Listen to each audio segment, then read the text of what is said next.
கார்த்தி தீபம் serial December 27 இன்னைக்கான எபிசோட்ல என்ன நடக்கலாம் அப்படிங்கிறத ரிவ்யூவாக பார்க்கலாங்க. தீபா தனியாக அவங்க ரூமில் உட்காந்து யோசிச்சு பார்த்துட்டே இருக்காங்க. சிதம்பரம் பேசினதெல்லாம் எனக்கு வேற வழி இல்லை, உன்னோட உண்மையை உடச்சி தான் ஆகணும். உங்கள் அப்பா நாதஸ்வர வித்வான் தானே அப்படின்னு கேட்டதெல்லாம் யோசிச்சு பார்த்துட்டு பயங்கர டென்ஷனாக உட்காந்துட்டு இருக்காங்க. அப்போ கரெக்டாக கார்த்தி வீட்டுக்கு வராங்க. ஹாலில் அபிராமி, அருணாச்சலம், அருண், ஐஸ்வர்யா 4 பேர் நின்று பேசிகிட்டு இருக்காங்க. அதெல்லாம் வேணாம், இதோட இந்த பேச்சை விடுங்கிறாங்க அபிராமி. இல்லைம்மா அதெல்லாம் நல்லா வருமா, நானும் விசாரிச்சிட்டமாங்கிறாங்க அருண். ஏங்க சொல்லுங்க அப்படின்னு அபிராமி சொல்லவும், அருண் வேற ஏதாச்சும் பாரு, ஆரம்பத்துலேயே இவ்வளோ பெரிய ரிஸ்க் எடுக்கணுமா அப்படின்னு அருணாச்சலம் கேட்டுட்டு இருக்க. அப்பா என்னப்பா ஏதாவது பிரச்சனையாங்கிறாங்க கார்த்தி. ஆமாம் பிரச்சனை வந்துட்டார் நாட்டாவேன்னு யோசிக்கிறாங்க ஐஸ்வர்யா. அதுக்குள்ளே இந்த சவுண்டு கேட்டு தீபாவும் ரூம்ல இருந்து எந்திரிச்சு கீழே வராங்க.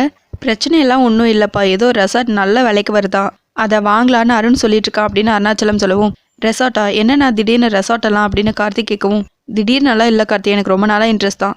என் ஃப்ரெண்டு தான் இப்படி ஒரு ரெசார்ட் வருது, சரியான டைமை யூஸ் பண்ணிக்கோன்னு சொன்னான்னு அருண் சொல்லவும், பாருங்க கார்த்தி அருண் எவ்வளோ இன்ட்ரெஸ்டாக இருக்காரு, ஆனால் அத்தை வேணான்னு சொல்கிறாங்கன்னு ஐஸ்வர்யா சொல்லவும், அனுபவமே இல்லாத ஃபீல்டு வேணான்னு சொல்லிட்டு இருக்கப்பா, ஆனால் அதை புரிஞ்சுக்காம பேசிட்டு இருக்காங்க அப்படின்னு அபிராமி சொல்லவும், கார்த்தி ஆடியோ கம்பெனி வாங்கினார்ல அத்தை, அதில் ஏதாவது அவருக்கு எக்ஸ்பீரியன்ஸ் இருக்கா, முடியும்னு நம்பி தானே இறங்கினாரு, இதோ இப்போ அவர் ஜெயிச்சு காட்டலையா, அதே மாதிரி நாங்களும் இருந்துட்டு போகிறோம் அப்படின்னு ஐஸ்வர்யா சொல்லிட்டு இருக்கவும், இவங்க பேசிட்டு இருக்கிறது கேட்டு மீனாட்சி தீபா 2 பேரும் வந்துடுறாங்க.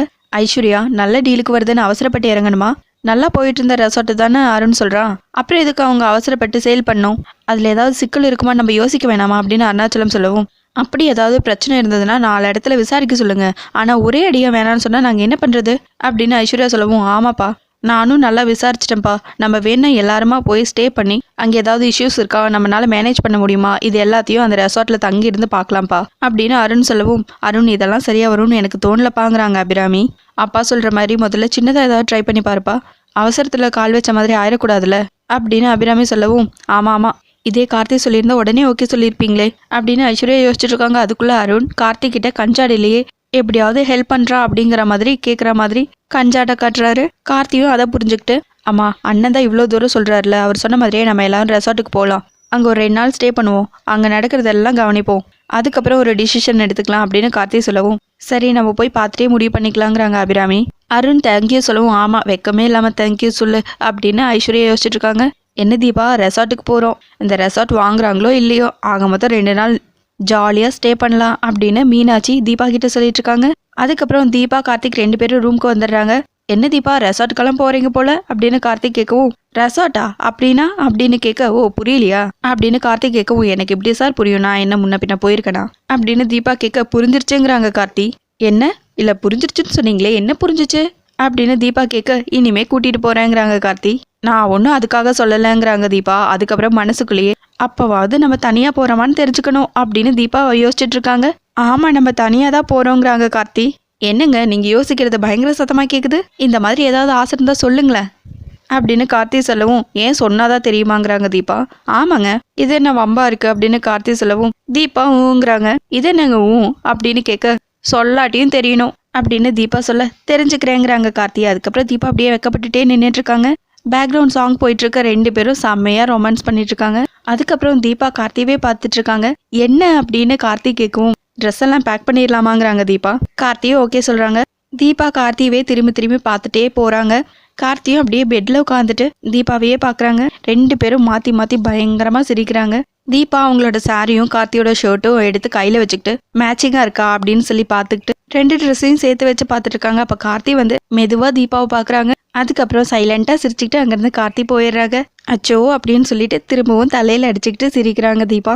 இன்னொரு பக்கம் ஐஸ்வர்யா செம்ம டென்ஷனா இருக்காங்க. அப்ப கரெக்டா அருண் வராங்க. ஏய் என்னாச்சு இப்போ அப்படின்னு அருண் கேட்க, ஐஸ்வர்யா ரொம்பவே கோமா இருக்காங்க, அதான் ரெசார்ட்டுக்கு போய் பார்த்துட்டு பேசிக்கலாம்னு சொல்லியிருக்காங்கல்ல அப்படின்னு அருண் சொல்லவும், சொல்லியிருக்காங்க ஆனா அது ஏன் முதல்லயே சொல்லல, அப்படியே ஒண்ணுமே தெரியாத மாதிரியே பாருங்கங்கிறாங்க. இப்போ உன் பிரச்சனை என்னங்கிறாங்க அருண். ஐயா சாமி எனக்கு எந்த பிரச்சனையும் இல்லை, இப்போ உங்களுக்காக யோசிச்சுதான் இப்படி நின்றுட்டு இருக்கேன். அது என்னங்க நீங்க ஒரு விஷயம் சொல்றீங்க, அது என்ன ஏதுன்னு கூட கேட்காம அதெல்லாம் ஒன்றும் வேணான்னு உங்க அம்மா பட்டுன்னு சொல்றாங்க அப்படின்னு ஐஸ்வர்யா கேட்கவும், ரெசார்ட் பிஸ்னஸ் நம்மளுக்கு புதுசு, அதனால அதை பத்தி தெரியாம வாங்க வேணாங்கிற ஒரு அக்கறையில தான் அம்மா சொன்னாங்க அப்படின்னு அருண் சொல்லவும், ஓ அது அக்கறைன்னு வேற சொல்வீங்களா, ரெசார்ட் பிஸ்னஸ் இல்லை வேற எந்த பிஸ்னஸாக இருந்தாலும் நீங்க சொன்னா அவங்க வேணான்னு தான் சொல்லுவாங்க, உங்க அம்மாவுக்கு என்ன சொல்றோங்கிறது முக்கியம் இல்லை, யார் சொல்றாங்கங்கிறது தான் முக்கியம் அப்படின்னு ஐஸ்வர்யா சொல்லவும், என்ன கார்த்தி பத்தி சொல்றீங்கிறாங்க அருண். ஆமா நீங்களும் அதே விஷயத்த தான் சொன்னீங்க, அடுத்த வார்த்தை பேச விடாம வாய் அடைக்கிற மாதிரி அவங்க பேசினாங்க. ஆனால் அதே விஷயத்த கார்த்தி வந்து சொன்னதும் சரிப்பா போய் பார்த்துட்டு முடிவு பண்ணிக்கலான்னு சொல்கிறாங்க. இதெல்லாம் உங்களுக்கு சாதாரணமாக தெரியுதுல்ல, நீங்கள் கார்த்திக் அண்ணன், ஆனால் இந்த வீட்டில் உங்கள் சொல்லுக்கு ஏதாவது மரியாதை இருக்கா அப்படின்னு ஐஸ்வர்யா கேட்க, இப்போ என்ன பண்ணணும்னு சொல்கிற, எங்கள் அம்மாட்ட சண்டை போடணும்னு சொல்கிறியா அப்படின்னு அருண் கேட்கவும், நான் அப்படியெல்லாம் சொல்ல, அவங்க ஒரு கண்ணில் வெண்ணையும் இன்னொரு கண்ணில் சுண்ணாம்பியும் வைக்கிறாங்கன்னு நீங்கள் புரிஞ்சுக்கோங்கன்னு சொல்கிறேன். உங்கள் அம்மாவை பற்றி வேணும்னு தப்பாக சொல்லணும்னு எனக்கு எந்த அவசியமும் இல்லை. உங்கள் பேச்சுக்கு இந்த வீட்டில் ஒரு மரியாதை இல்லைன்னா எனக்கும் மரியாதை இருக்காது. அதெல்லாம் நீங்கள் யோசிக்கவே மாட்டீங்கல்ல. நீங்கள் வேணும்னா பாருங்கள், ரெசார்ட்டை போய் பார்த்துட்டு உங்கள் அம்மா வேணான்னு தான் சொல்லுவாங்க. அதுக்கப்புறம் உங்கள் தம்பி வந்து நான் அண்ணன் கூட இருக்கமா, எதுவாக இருந்தாலும் நான் பார்த்துக்கிறேன் அப்படின்னு ஏதாவது சொல்லுவார். உடனே அப்படின்னா சரிப்பான்னு சொல்லுவாங்க அப்படின்னு ஐஸ்வர்யா சொல்லிட்டு இருக்க, கொஞ்ச நேரம் ரெஸ்ட் எடுக்கலான்னு உள்ள வந்த முடியுதா சே அப்படின்னு சொல்லிட்டு அங்கேருந்து அருண் கிளம்பவும், போங்க போங்க, அப்படியே நான் சொல்றது நடக்குதா இல்லையான்னு மட்டும் பாருங்க, அப்பவாவது நான் சொல்றது கேட்பீங்களே அப்படின்னு ஐஸ்வர்யா சொல்லிட்டு இருக்க. அருண் அங்கேருந்து கிளம்பிடுறாங்க. போகுது பாரு, சுய புத்தி இல்லைன்னா சொல் புத்தியாவது இருக்கணும். எனக்குன்னு வந்து வாச்சிருக்கு பாது. இதுக்கும் மேலே ஏதாவது சொன்னா என் தம்பி நல்லதுக்கு தான் சொல்லுவான்னு கொஞ்சம் கூட சொரணையே இல்லாமல் சொல்லும். இவனுக்கெல்லாம் சோத்துல விஷ வைக்கணும் அப்படின்னு ஐஸ்வர்யா பேசிட்டு இருக்காங்க தனக்கு தானே. இன்னொரு பக்கம் தீபா ட்ரெஸ் எல்லாம் பேக் பண்ணிட்டு இருக்காங்க. அப்போ மீனாட்சி சமட்ட ஸ்டைலிஷாக வந்து நிற்கிறாங்க. அக்கா நீங்களா இது அப்படிங்கிறாங்க தீபா. ஆமாம், ரெசார்ட்டுக்கு போகிறோம், வேற எப்படி போகிறது அப்படின்னு மீனாட்சி கேட்கவும், என்னக்கா இது நீங்களானே இது டவுட்டாக இருக்குங்கிறாங்க தீபா.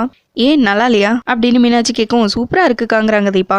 ஆமாம் நீ கிளம்பலையா அப்படின்னு கேட்கவும், ஏதோ கிளம்பிட்டு இருக்க அப்படின்னு தீபா சொல்ல, எப்படி இப்படியேவா வரப்போறேங்கிறாங்க மீனாட்சி. ஏங்கா என்னாச்சுங்கிறாங்க தீபா. ரெசார்ட்டுக்கு போகும்போதும் புடவையில தான் வருவியா?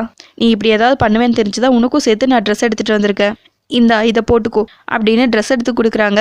இல்லைக்கா எனக்கு இதெல்லாம் வேணாம், எனக்கு சாரி தான் கொஞ்சம் கம்ஃபர்டபுளாக இருக்கும் அப்படின்னு தீபா சொல்லவும், சரி மாடர்னாக ட்ரெஸ் பண்ணிக்கிட்டு அப்படியே கார்த்திக் கூட கை கோர்த்து போகிற மாதிரி கொஞ்சம் யோசிச்சு பாரு அப்படின்னு மீனாட்சி சொல்ல, தீபாவும் அப்படியே யோசிச்சு பார்க்குறாங்க. என்ன தீபா இமேஜின் பண்ணி பார்த்தியா, நல்லா இருக்குல்ல அப்படின்னு மீனாட்சி சொல்ல, இல்லைக்கா வேணாம், எனக்கு சாரி தான் கம்ஃபர்டபுளாக இருக்கும் அப்படின்னு தீபா திரும்ப திரும்ப சொல்லவும், சரி நான் உன்னை ரெசார்ட்டில் போய் பார்த்துக்கிறேன் அப்படின்னு சொல்லிட்டு அங்கேருந்து மீனாட்சி கிளம்பிடுறாங்க.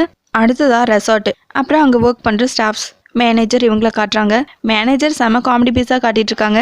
எல்லாருமே கார்த்தியோட ஃபேமிலிக்காக வெயிட் பண்ணிட்டு இருக்காங்க. கார்த்தியோட காரும் வந்ததும், இவங்க தான் நம்ம எதிர்பார்த்த கெஸ்ட், வந்த ஸ்பீடை பார்த்தாலே தெரியுது அப்படின்னு மேனேஜர் யோசிச்சுக்கிட்டே கார்த்தியோட மொத்த ஃபேமிலியும் வெல்கம் பண்றாரு. கார்த்தி அருண் கிட்டேலாம் லைட்டாக காமெடி பண்ணுறாங்க. அதுக்கப்புறம் ஷேக் ஹேண்டும் கொடுக்குறாங்க. தீபாக்கிட்டே ஷேக் ஹேண்ட் கொடுக்கலான்னு போகிறாங்க. அதுக்குள்ளே தீபா வணக்கம்னு சொல்லிடுறாங்க. சரி உள்ளே போகலாமா அப்படின்னு மேனேஜர் கேட்கவும், ஒரு நிமிஷம் வெயிட் பண்ணுங்க, ஒரு விஐபி வர வேண்டியது இருக்குங்கிறாங்க மீனாட்சி. சரின்னு எல்லாரும் வெயிட் பண்ணிட்டு இருக்காங்க. அதுக்குள்ளே ஒரு ஸ்பீடாக கார் வந்து நிற்கவும், அதுலேருந்து ஆனந்த்னு ஒருத்தர் இறங்கி வராரு. எல்லாரும் பயங்கர சர்ப்ரைஸ் ஆகி ஓடி போய், ஆனந்த் நல்லா இருக்கியாப்பா அப்படின்னு சொல்லி கேட்டுட்டு இருக்காங்க. மீனாட்சியும் அவர் பக்கத்துல போய் நிக்கிறாங்க. அப்படியே லைட்டா ஹக் பண்றாங்க. என்னப்பா ஆனந்த் நீ வரேன்னு எங்ககிட்ட ஒரு வார்த்தை கூட சொல்லவே இல்லை, திடீர்னு வந்து நிக்கிற அப்படின்னு அபிராமி கேட்கவும், அதாம்மா சர்ப்ரைஸ், இப்ப நீங்க ஹாப்பி நானும் ஹாப்பி, இதுக்காக தான் நான் மீனாட்சி கிட்ட சொல்ல வேணாம்னு சொன்னேன் அப்படின்னு சொல்லிட்டு அருண் கார்த்திகிட்ட எல்லாம் பேசுறாங்க. தீபா ஐஸ்வர்யா கிட்ட நல்லா இருக்கீங்களா அப்படின்னு கேட்கவும், அவங்களும் நல்லா இருக்காங்கிறாங்க. வந்ததும் வராததுமா எங்ககிட்ட நல்லா விசாரிச்சுட்டு இருக்கீங்க, உங்க பாடி திண்டாட்டம் தான் அப்படின்னு ஐஸ்வர்யா சொல்லிட்டு இருக்க. மீனாட்சி கிட்ட நம்ம கிட்ட என்ன உண்மைன்னு சொல்லவே இல்லை பாரு அப்படின்னு அபிராமி சொல்லிட்டு இருக்காங்க. இவரு தான் அத்தை சொல்ல வேணாம்னு சொல்லிட்டாருங்கிறாங்க மீனாட்சி.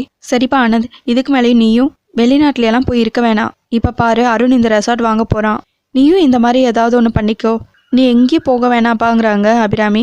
சரிம்மா அதுக்காக தான் நானும் வந்துட்டேங்கிறாங்க ஆனந்த். அதோட எல்லாரும் வாங்க உள்ளே போகலாம் அப்படின்னு கூப்பிடவும் எல்லாரும் உள்ளே போகிறாங்க. தீபா மட்டும் அந்த ஸ்விம்மிங் பூல்லையே பார்த்துட்டு இருக்காங்க. அதோட எபிசோட முடிச்சிருக்காங்க. உங்களுக்கு இந்த வீடியோ பிடிச்சிருந்தா லைக் அண்ட் சப்ஸ்கிரைப் பண்ணி நம்ம சேனலை சப்போர்ட் பண்ணுங்கள். தேங்க்யூ.